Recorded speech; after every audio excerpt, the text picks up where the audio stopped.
Le thème de ce matin, il court à notre rencontre. On va lire dans Luc chapitre 15, verset 20.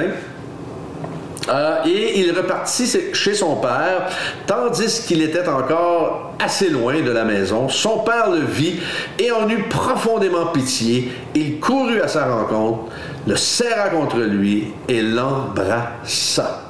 Vous savez, si on regarde le contexte ce matin de ce texte, le garçon qu'on appelle le fils perdu ou le fils prodigue et qui semble un peu sans cœur en disant au début à son père « Je veux mon héritage maintenant » pourquoi? Parce que le jeune homme est en mode « je pense à moi, je pense à mon plaisir et ceux autour de moi ne sont pas importants. » Et tout ce qu'il veut, c'est de l'argent pour faire ce qu'il veut faire de sa vie. Et il a fini par partir pour enfin tout dépenser. Et connaissez l'histoire. Et finalement réaliser que la vie, ce n'était pas ça. Alors qu'il aurait bien voulu, à un moment donné, se rassasier de ce que les pourceaux mangeaient. Alors, son papa, le papa justement du fils perdu, c'était un homme qui aimait Dieu. Évidemment, on le ressent, et qui avait laissé quand même à son fils plus qu'un héritage monétaire, plus qu'un héritage en argent, mais il lui avait laissé un héritage spirituel, et il s'est souvenu que son père prenait soin de ses serviteurs.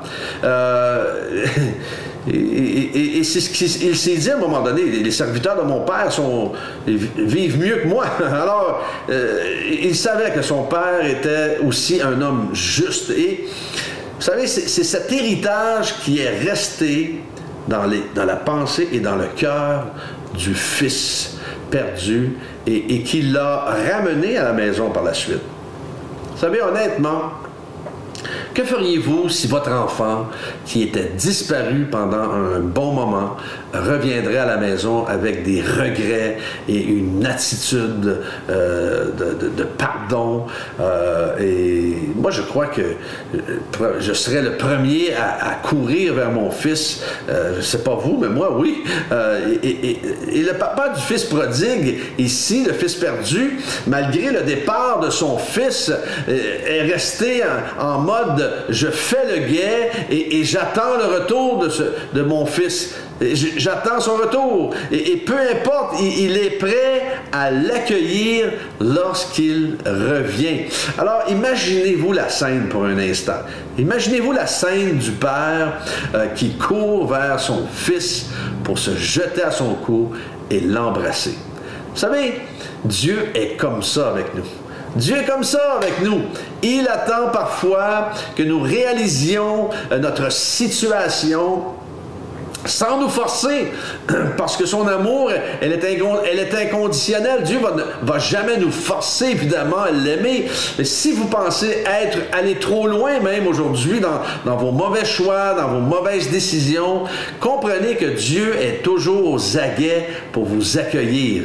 Il est comme ce père, il est prêt à courir vers vous. Il est prêt à vous aider. Il est prêt à vous prendre dans ses bras. Il est prêt à vous pardonner. Il est prêt à vous soigner. Il est prêt à vous embrasser et avoir un moment de réjouissance avec vous. C'est le Dieu que nous servons. Dieu éprouve un amour sans limite pour nous tous. Vous savez, notre société est probablement remplie de jeunes hommes et de jeunes femmes qui déclareraient sûrement: papa, ce n'est pas ton argent que je veux. C'est pas ton argent que je veux, papa. C'est ton attention. C'est pas ton argent que je veux, papa. C'est ta présence. C'est de te voir tous les jours et non en garde partagée. C'est toi que je veux. Vous savez, j'aime ce texte. Ce texte qui dit dans Luc 15, verset 4, « Si l'un de vous a 100 brebis et qu'il en perd une, ne laissera-t-il pas les 99 autres dans le désert pour aller à la recherche de celle qui est perdue jusqu'à ce qu'il la retrouve? » Et Jésus qui disait ça, et puis c'est tellement vrai. C'est vrai. Alors, on est comme ça, on ne va pas abandonner ceux qu'on aime, malgré ce qu'ils ont fait parfois. Des fois, ils ont fait des choses, oui, graves, et on va continuer de les aimer. C'est nos enfants.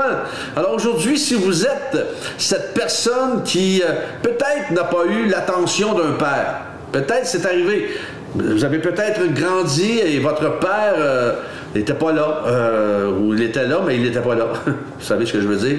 Et Dieu le Père sera toujours celui qui court à votre rencontre pour vous relever. Il va toujours être ce Père céleste qui va courir à votre rencontre pour vous pardonner, qui va courir à votre rencontre pour vous prendre dans ses bras, qui va courir à votre rencontre pour vous donner au-delà de ce que vous pouvez vous imaginer. Alors c'est le Dieu que nous servons. Oh, n'est-ce pas? On est privilégiés, hein? Alors,